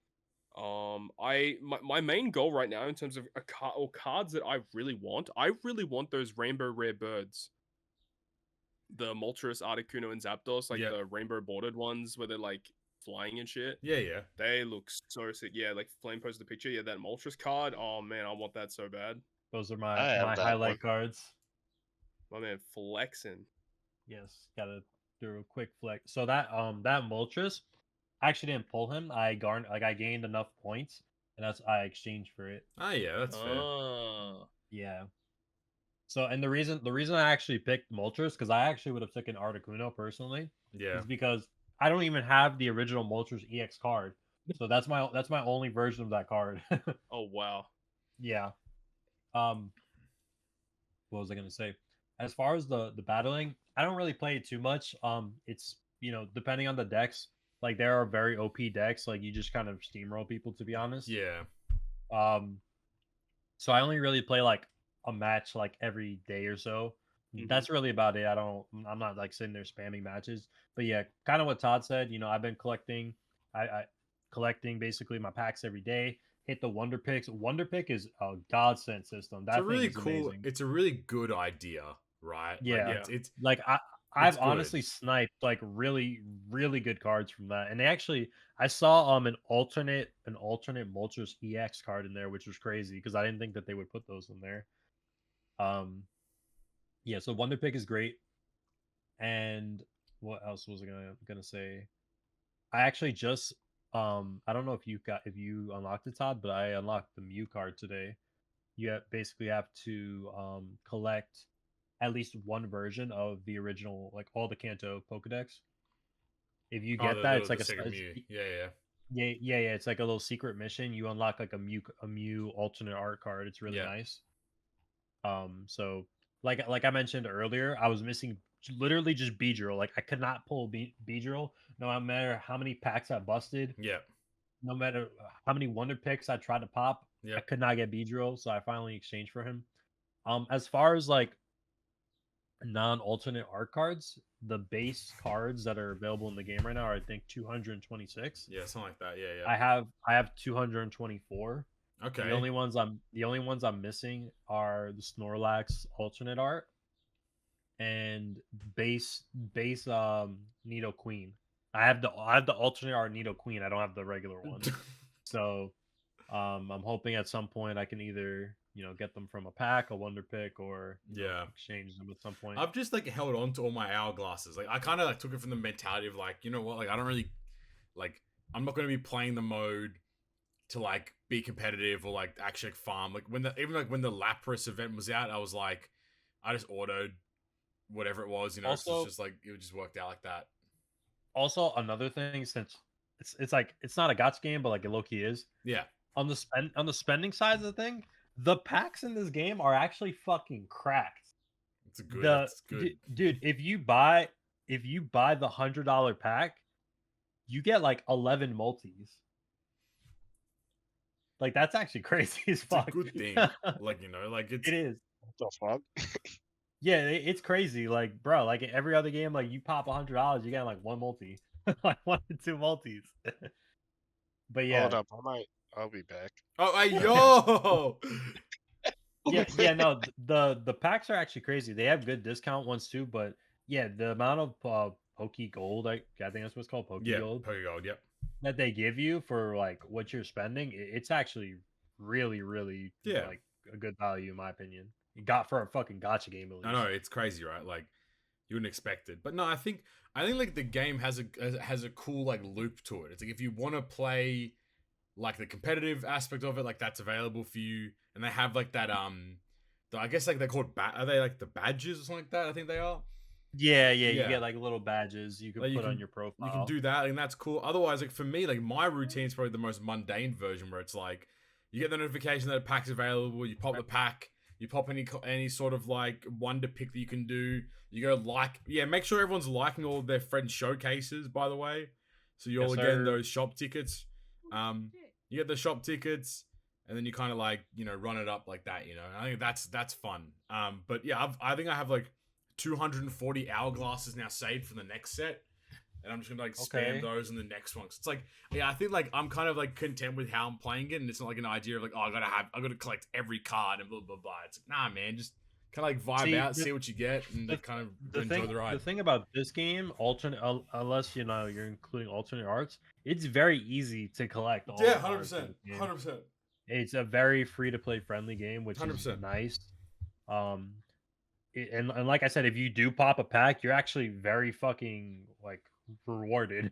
Like the pack value even like the premium pass is really good. No. Yeah, it is. It actually gets you. Like, it actually gives you a lot. I think it is. So it's like which actually like, again really valuable to have as well. Like so you get more packs. You get like one of my buddies mentioned this. Like obviously, like there are iterations of it, but not like the Pokemon one. But he mentioned to me that it would be really cool to have like a Yu-Gi-Oh-esque style game like that, where you can just kind of log in. Well, Yu-Gi-Oh actually had like they've got like a new format called like Rush Duel, which is it's kind of like a more condensed, faster paced version of the game, but they just like I don't know, they don't have like they should have like a separate app for it because like it would be really popular. Also, hi. Chris is back. Hi, Carissa. Hello. But like, I guess like that's what Duel Links was for, no? That's kind of what Duel Links like was. Like, the small like slimmed down version of it. But I think even like playing this, like the battling of TCG Pocket, like it's actually been low key kind of fun as well. I'm not good at it, but it's also just kind of fun, which I think is and the positive. difference is as well is that like Duel Links didn't really give you like all these free packs every single day, and the Wonder Pick feature, like it definitely keeps you coming back again and again. Like, dude, as soon as you get the notification for the pack, I'm like, okay, it's TCG time. Everyone shut up. It's like I'm locking in, and like at least you're going about your day, I suppose, which is good. I think that's the positive part. So I just hope that they do, like. They need more though, obviously. And they need more like content. I don't know what content looks like, but they need more stuff for players to do that isn't just open pack or close app. They need to have a few more things to keep people like involved to some degree as well. I like the Lapras. The Lapras event? The Lapras EX event. I like that. It was good. It was good in principle, I think it was. But they need more of that though. Just more things to come. Yeah. I mean, yeah, and like it depends how often they release sets as well. Did you hear what he said, Todd? No, he said a fucking treasure map for fucking TCG. Oh, let's go! Nice. Treasure map card. Let's go. Yes, sir. Gotta pull the boosters. Good pull the boosted cards, give you extra drops from like an event, mate. Let's go. Now we're talking, mate. A little update on the rivalry. I've battled Knight. I'm 9-1 against him. Yikes! Getting cooked. Fucking imagine. Yikes! I need the truth. I need some stats. I need the truth. The truth? Oh, I can show you Dragon Ball Legend. Hey yo, that's my goat. Cool. All right, I guess that's it then. I suppose for the show. I guess from everyone's favorite section. In other news, Flame mentioned a few things beforehand in other news, so go back and recall those. But also, the other thing was that in Treasure Cruise, birthday gems are back, which is kind of odd. It's like I don't know why. And now we get them back. Then we got them back, so that's great. 5 gems for Zoro's birthday was always very nice, so it's a positive thing there. But that's it for other news. I saw Wicked. It's really good. I strongly suggest it. Take a nice girl there. She'll love you forever. I need to talk to women first, Chris. So that's the problem. Needs to talk to women. Just find one on the street. I'm not doing that. Done. Any random person. Yeah. It's really good. Strongly recommend. No crazy ladies in the street. But I guess from everyone's favorite section into the shoutouts. Woohoo! Hey. As per usual, I can't speak. As per usual, if you've enjoyed today's episode, make sure you go down there, hit the like button, hit the subscribe button, and Knight. What are they commenting down below? Pocket in the comment section down below. If you made it this far, also, if you're enjoying the show, you can hit the join button. Plenty of different tiers at different price points. Supports us financially, helps the show keep going. With that being said, I want to give a massive shout out to our GGP producer of Alexander Wisniewski and our good members of Ryoiin, Stump D, Gacha, Red Hello, Dr. E Recshin, Wankafella, Mike Schallo, Derry Jackson, Kiri Karasu, and Obsidian Steed117. Thank you guys for the continued support. We do greatly appreciate it. With that being said, from everyone's favorite section in the shouts, in everyone's actual favorite section, it is the Q&A. The Q&A. Hey, if you have any questions, send them through to us via our Twitter at GGP Podcast or our YouTube community tab. First question comes in from Tony Twants. He asks, out of all of the natural disasters, which one you hate the most, i.e. earthquake, tsunami, tornado, cyclone, hurricane, volcano eruption, etc.? What is your least favorite natural disaster? That's a tough one, actually. Because mudslide was not one of the options. Sure. And that's terrible because then when the mud slides on top of you and it gets nice out, it hardens, and then you're literally encased in a bunch of dirt. Yeah, but then there's a volcano eruption, and you can just fucking die instantly. I'd rather burn to death, die instantly. I think I'd rather die instantly. Eating dirt. I would probably say like the craziest one's like tsunami. Like that just that'd be so scary. Tsunami would be so scary, dude. I don't know. I think a choice band earthquake's pretty terrible. Fucking hell! Oh my god! Max speed, choice band EQ, adamant nature. Damn. Hold on. It's over. With a guard chomp, max speed, EQ, adamant nature, 252, max Ivies. Yeah. Oh. Yikes, no Flygon. This guy hates Flygon. It's crazy.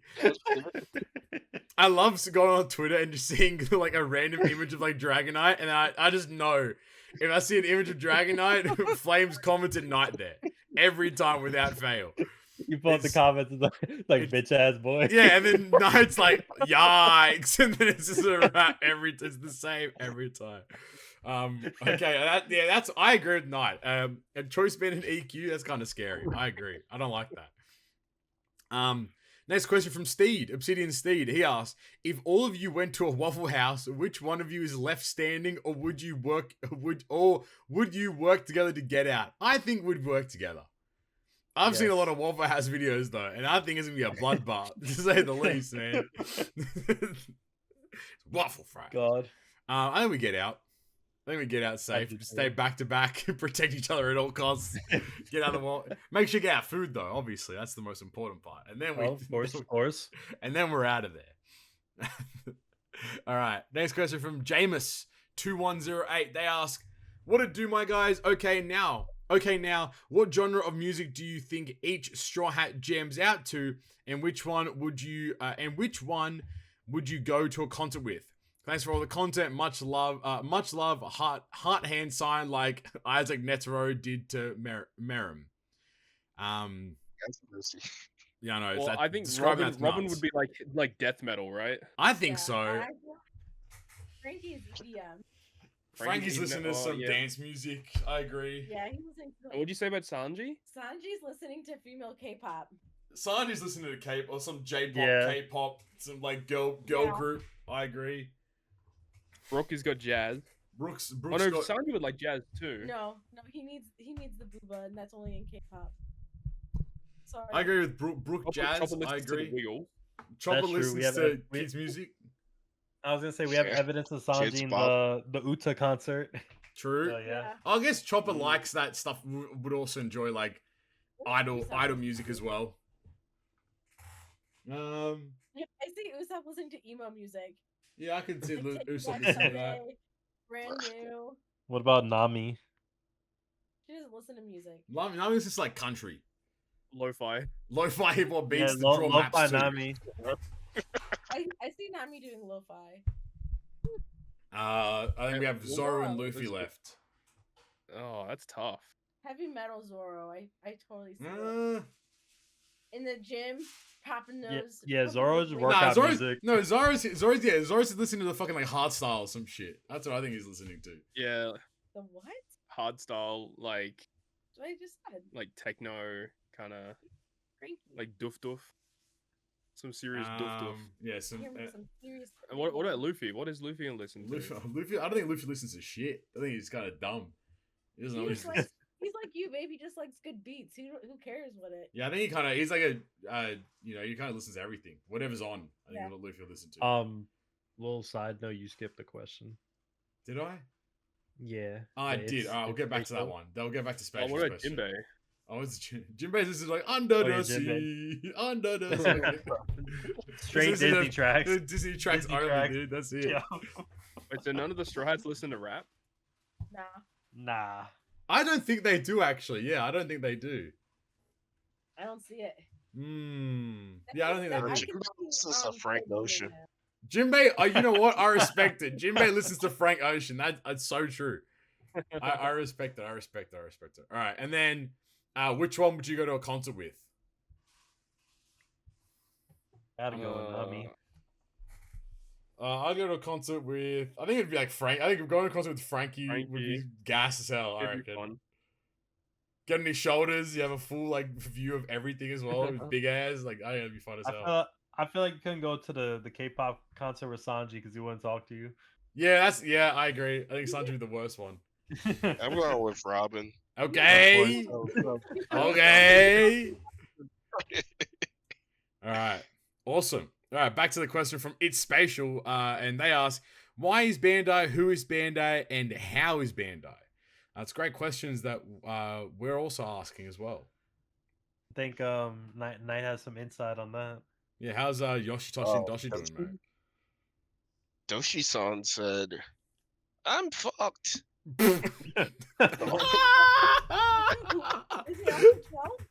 Oh my god! They put him like the dog he is, man. They put him down. All right. I think last question, as usual, from Wankafella. It's a fucking essay, so I hope you guys are just throw back to the old Captain Papi reading out every single part of the unit. Let's go. Hey fellas, since Papi wants my best questions, let's play a game of hypotheticals in a game called What Would You Do? All right.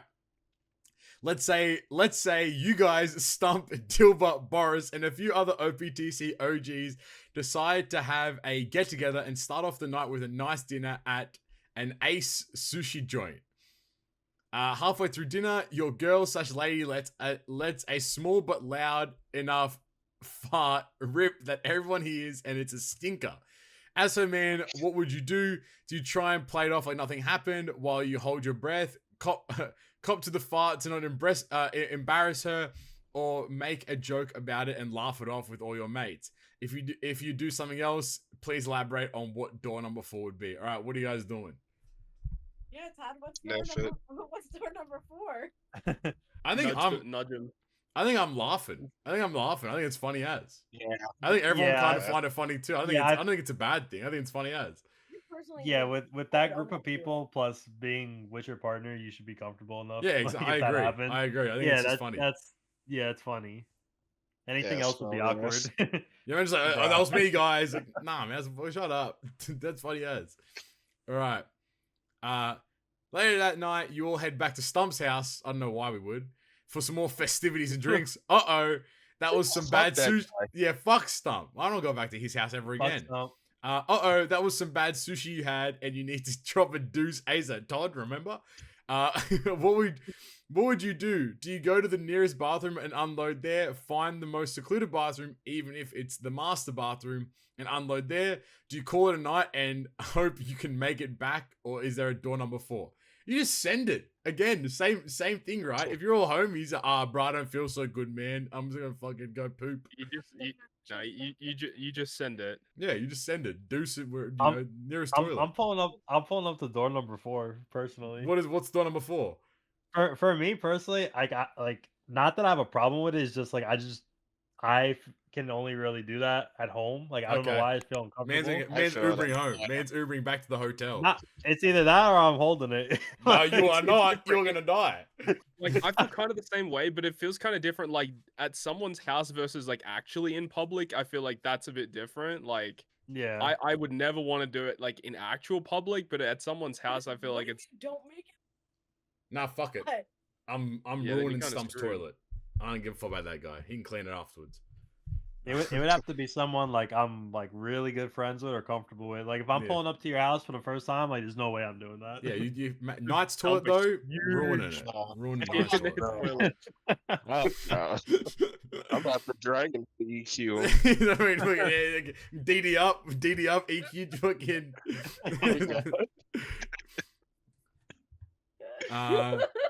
Let's say you decide to find the closest bathroom and it's the only bathroom in the house for everyone to use and unload there. After you finish your business, you flush a toilet and the toilet bowl of water starts to rise and it looks like it might be clogged. There's no plunger in sight. What do? Do you try to flush it one more time in the hopes that it goes down, close the lid and hope no one is outside the door when you leave the bathroom, or scour the entire bathroom seeing how you can unclog the toilet yourself? I do that one. I just try to unclog it. Wait, what's door number 4, Todd? You just gotta deal with it. I guess deal with it. 100%. I actually saw somebody talk about this recently, and they're just like, "Yo, you just gotta call the person, and be like, yo, like, yeah, exactly right. I need a plunger, bro. Yeah, it's the honest thing, right? Why would you like lie? You got a plunger. Yeah, even if it's 2 o'clock in the morning and they're fast asleep. Yeah. Yeah, 100%. I agree. That's just what you do. So, side note. Todd spent his first Christmas with us last year, and his Christmas gift from my sister was a plunger. Hell yeah! For this exact reason. Based. That's so based. All right. At this point of the night, you're ready to call it a night and go home. You get an Uber with your lady and you're on the way home. As the ride proceeds, the driver starts asking you and your lady all these weird and creepy questions, and you notice that he doesn't seem to be heading the direction towards your home, but he tells you this is a shortcut. What do? Do you hope the driver knows where he's going? Stay in the Uber and just play OPTC? Do you scramble out of the car the next time it stops? Do you tell him to drop you off at the next gas station they pass by, or door number 4? I tell him to drop me off. And if he does it, I'm jumping out of the car, or I'm getting out, and I'm fucking reporting. Yeah, I'm like, fuck that. I'm sure Knight playing OPTC. I'm playing OPTC. Knight's like, this fucking. I know. Do what you want, man. I've got TM going on. Oh my god. Knight finishes the TM. He's in a fucking different state. He's like in Puerto Rico, or some shit, man. He's fucking things been taken away. They have level 200 though. Hey yo. Goes back to the app and it'll send police to your location. Yeah, that's a good point. The app does have a lot of features now where it's like if they're taking you off the charted course too much, the app automatically recognizes it and kind of like will report it and all that kind of stuff. Can press the button that says I need help and it'll automatically alert the authorities. So that's what I do. God. I was gonna say I just got fucking PTSD from Knight and fucking TM. I remember when we used to be in VC playing TM, he would be like 50 nav levels away, keeps the doctor away. I was like, bro, I I remember can't. him. I remember those. I remember that. Oh 100%. my That was god. crazy. That was nuts. I used to pop 30 and he's like, that's not enough, bro. Rookie numbers. Oh my god. Rookie numbers. All right. Luckily, you made it back home safely just in time for the next 10.5 Anni Sugofest. Oh fuck! Here we go. So in the OPT, that's it. Is that where it is? Oh, thank God we got home, guys. Well, hey. So in the OPTC side of things, I'm getting the sense that the OPTC player base is dropping like flies. Latest TM had so few plays in New World that if you just did one run, you're awarded with the top 5,000 crown. I think that it's an all-time low. I wouldn't be surprised if this Kazuna was the same. I don't really see OPTC attracting any more new players, so it's mostly about retaining the player base they have. At this rate, though, at what point would you think Bandai would just kill the game or perhaps kill Global? I think killing Global makes money. Yeah, I think killing Global makes the most sense to start off with. I don't think they kill the game. I think Japan is doing fine in terms of like player base. It's probably going down as well, but I think it's doing better than Global's is atrocious though. Global's in a really bad player base state as a whole. I think like this treasure map was like 4,500 people are in New World as opposed to the generic like 8,000 to 10,000 it's meant to be. So like it was really bad. So yeah, I think Todd put a bow on it quite well. Like when the game stops making money, they're gonna stop making the game. You know, I think that's part of the course. We've probably said over the last 5-6 years now, like it's the exact same thing, right? But I think Global goes first before they kill everything. That'd be my hunch as well. Same thing as like Thousand Storm did the same thing, right? Where they killed Global and they kept like JP lasted like 5 years after and something like that. Or they could just do a massive like client merge and merge both versions together so everyone plays in the same TM, the same Kazuna, the same everything, so the numbers look better. But then I think that a few of the data miners have mentioned that like there's a lot of problems with the database backend where there's a lot of disparity between the global version and the JP version, so the numbers wouldn't align and require a lot of work to actually do that. So I mean, there are options, but yeah, I think it all kind of depends on the financial situation of the game, plain and simple. Cheers from Canada. Thank you, Wankafella. That was actually a really fun question to kind of answer, so we do greatly appreciate it. But that's it. We're done. Episode 127 in the books, and most likely the next episode we record will be the OPTC Awards 2024. So look forward to that. We're all excited. A lot of fun stuff to kind of discuss and, go over the year of Treasure Cruise as we always do at the end of the year. It'll be hosted, hopefully, by the four of us being available, and we'll take you through the year of OPTC that was. But with that being said, if you've enjoyed today's episode, make sure you go down there, hit the like button, hit the subscribe button, and also comment pocket if you made it to the end of the episode. Whilst you're also down there, make sure you hit the join button if you've enjoyed the show a lot. You can support us financially, plenty of different tiers at different price points. On top of that, you can find our Linktree link, that is linktr.ee/Great Perfect. All of our socials being Twitter, at GGP Podcast. You can find us on anchor.fm/Good Great Perfect, which I think has turned into podcasters.spotify.com/Good Great Perfect. You can find the audio platform of the show, and you can find us on all the different podcasting platforms, to say the least. Whilst you're also down there, make sure you go to all of our socials, Flame, Knight, and Todd. We're all there. We're all available. Go like, subscribe, follow, donate, all that kind of fun stuff. You never know what's going to happen on all of our social media, so make sure you're always staying in tune. But with that being said, I've been Captain Puppy, joined with Flame, Knight, and Todd. OPTC Awards will be coming very, very soon. But until then, we'll talk to you guys next time. Peace. Bye. Bye-bye.